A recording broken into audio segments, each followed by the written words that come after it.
We want to feature on the program today a great initiative by a wonderful group of talented people on the island, and it's all about the Goat Dairy Project. And with me this morning to chat some more about it is Malaika Brooks-Smith Lowe, and she's deeply involved in this project. Malaika, first off, let me commend you and the rest of your team for just initiating this project, because I think it's an excellent one. And hopefully there's going to be hopefully you'll set a trend and lots more persons will get involved in, being proactive in that way. Before we go further into, for you to explain to me exactly what the vision of the project is all about, who are your key players? Who are the members of the project? Well, we have a board that's made up primarily of local members. Christine Curry is the co-founder, and she's been based in the Caribbean for a number of years now. And on the board with her, I'm there. I'm the director of public relations. My dad is also there, Farron Lowe. He's also one of the directors. And we also have Anna Francis, who is our main dairy processor. She's also a member of the board. And we also have Anderson Thomas, who is our supervisor of the goat house, and he's a member of the board too. So it's a really diverse board. Anna, Andy, and myself are all, in our 20s, and we all have our different specialties within the project. And so it's really great to have so many different people who are involved. So that's the board. Right. And then we have other members of the team who are the goat farmers who work in the goat house. We also have Thelma, who's another processor, and she also works in the goat house sometimes as well, which she loves. She loves the goats. So it's great. It's a wonderful team. We get along really well, and it's really about keeping the goats happy and keeping the farmers and the community and the families that we're working with happy. And having it be something that is not sucking resources or taking things away, but we're really about enriching resources, enriching what's happening. And so partnering with Belmont Estate, we've been housed there. They've been very supportive. That's an amazing collaborative, but we just want people to know now that we're actually not exactly part of Belmont Estate. We collaborate with them, but we are a separate nonprofit. So when they buy the products, when they buy the local cheese, when they buy the compost and the new products we're coming out with, they're actually supporting our education initiative. All the money goes back into that. We're all all of us on the board who don't also work at the dairy are volunteers. We were chatting about just before a few minutes ago about one of your little volunteers, because I mean, you have young boys coming up to help and they own goats. Tell me a little bit about the story of that young chap in particular. Yes, so Dalton,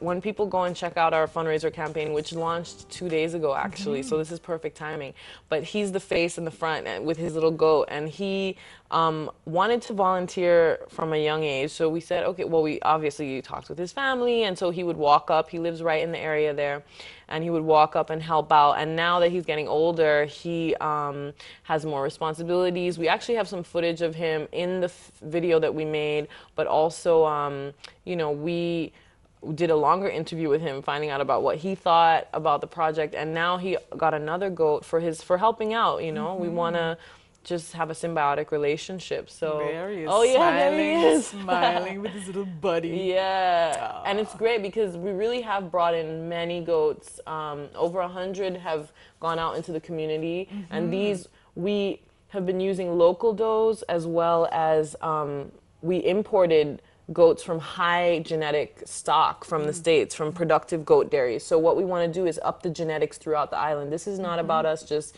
creating high quality goats at our facility. We're getting it out into the community is what we do. How expensive is it to run this project, Malaika?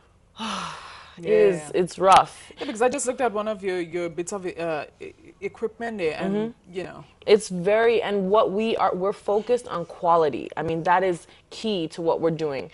And it's an expensive product to run, but our demand is very high, and our sales now cover 70% of our operating costs. If we had more milk, and when we get more milk, we continue to partner with local farmers who have their own goats and buy back milk. Once we are have enough money to do so, we will be able to produce more and be 100% sustainable. That's what we want to show as an economic model. Show that this kind of project can sustain itself in Grenada. You don't have to have a huge industry. You can have something small and just be one little solution, for one group of people, and make an impact broadly, which is what we're trying to do with branching out with more young people. Right. Sounds good. Let's talk about the campaign. You've launched your campaign officially, and now the invitation is there for persons to pledge Right. as much as they can. Yes, and this is such a great thing. I mean, we're really trying this website's called Kickstarter.com. Right. It's really amazing. People put up their campaign, they have a video about it. And we're trying to be like Karani James is our hero right now, honestly. Like we're trying to be like him on Kickstarter, because there's been so much of a wave of Grenada going through social media because of the Olympics that we want to keep that up. Our project is international, so people from around the world are seeing this video that I edited, and also worked with Alex Haddock, who was a volunteer who came down and did some shooting for us, and also Brainstorm Productions here also worked on some of that as well. And so we made this beautiful video that shows Grenada. It shows, it's not about palm trees and beaches. In fact, there may be a little sand or a beach shot in there somewhere as B-roll footage, but it's about people. Right. It's about our lives. It's not just our landscape. It's about what we're doing and what we want to do by partnering with the St. Patrick Anglican Primary School. So, we're trying to, the campaign is just basically to, if people go to Kickstarter.com and they search Grenada Goats, they'll find us, and they'll see the video, a piece of which we just saw. You'll see the video is about 5 minutes, but you'll also see a breakdown of exactly what your money is going to. Because we know, we get money, we get aid, we get all this, and sometimes you just don't know where it's going, and this is very tangible. I'm in charge of our social media and stuff. I'm very active for us. We tweet, we have pictures up, we show all the education stuff that we're doing so that people can see this is a real project. It's working on the ground, and that's what we need more of in Grenada, projects that actually work. So we want to reach out to the diaspora, have people see what's going on, and we partnered with a lot of artists here in Grenada, a lot of businesses for the rewards. That's what's cool about Kickstarter. We have 45 days to raise our goal of $55,000, which is US, so that's rough, right? So we're trying really hard. And that money, if we don't get that in 45 days, we get nothing. That's how it's like all or nothing.